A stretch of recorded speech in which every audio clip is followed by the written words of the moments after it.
Matthew is emphasizing Jesus as the Messiah, the fulfillment of the prophesied Messiah. Mark is showing Jesus as the servant of both God and man. Luke is trying to write down the history consecutively, as he says. John starts out his gospel with the first 3 verses. He sets forth his thesis and spends the rest of the gospel proving Jesus' divine authorization. So what you're saying then is the Gospels approach the life of Jesus from 4 different directions. That's right. And in that way, you get a whole look at the life of Jesus rather than just one perspective. And so, and you had mentioned that in some of the manuscripts even, you know, there's slight variations on words here and there. Like it's, and he said, or and he said unto them. Again, not going to change the meaning of what's happening. It just adds a dimension. And when we frequently look at our study of the New Testament and of the Gospels, by putting the Gospels together, you see so much more than you do from one standpoint.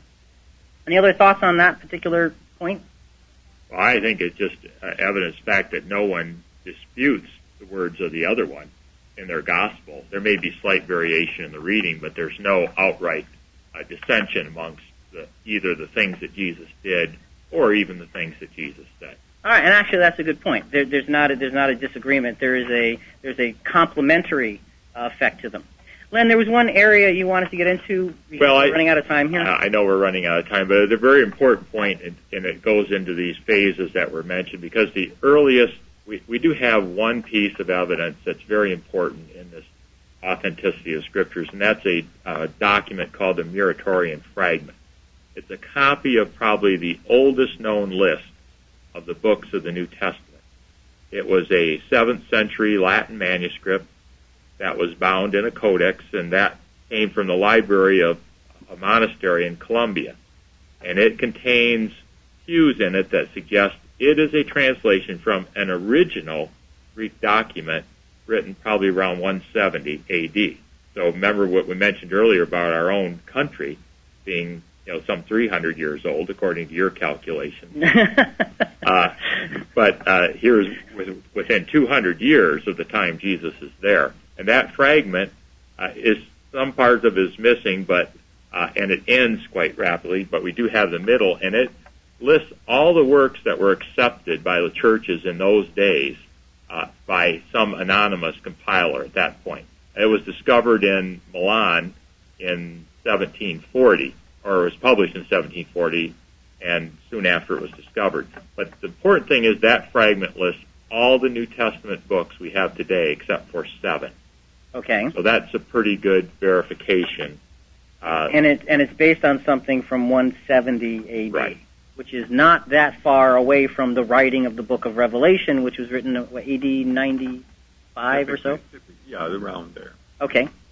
So I think that's the important part. There's more to it, but because we don't have the time, but that's a very important part of the verification of the documents we have, proving that very early on, these books that we have today in the Bible were the ones that were being used in circulation, and all these others that were around were apparently rejected very early on, not by someone like Constance.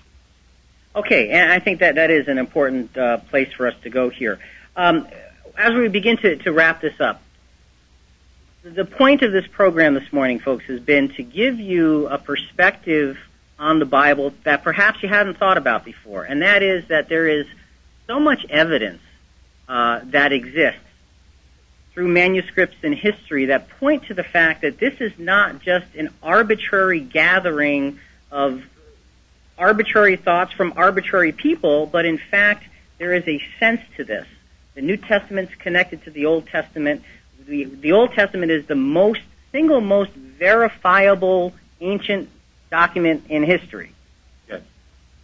That's pretty powerful. And you have the New Testament built upon that, and the New Testament, you say, is the second most documented piece of literature in ancient history, far beyond anything else that we know.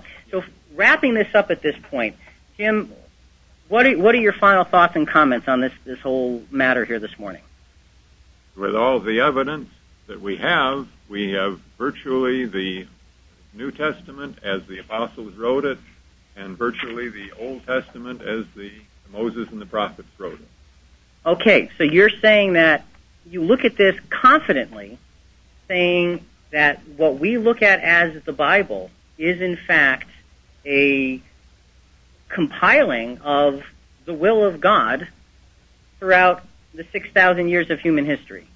There's the integrity, and if I don't want to live according to it, then I have to doubt it. Okay. All right, that's a good point. And folks, just as a side matter, Jonathan had mentioned the website to you at ChristianQuestions.net. Jim has actually put together a translation of the Bible based on the manuscripts work that he has done. And Jim, what do you call this translation? Excuse me, 1 minute. Revised version, improved and corrected, or just RVIC, Arvic 2000. Okay, Fred, did you say something? Yeah, I just said 1 minute. Okay, until the music? That is correct. Okay.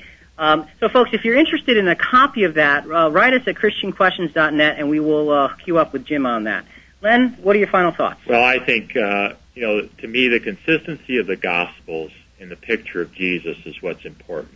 There are lights and shadows in the commentary, but identifiably, they all agree in that same person. They make Jesus a unique figure. There's nowhere else where writers convey that same impression of a human being over and over. And it's comprehensible to any reader. You don't have to be a scholar to read the Scriptures. You don't need a big introduction.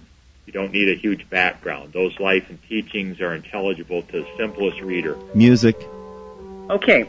Len, thank you so much for your input. Jim, thank you so much for your input. We really appreciated you both being here with us this morning.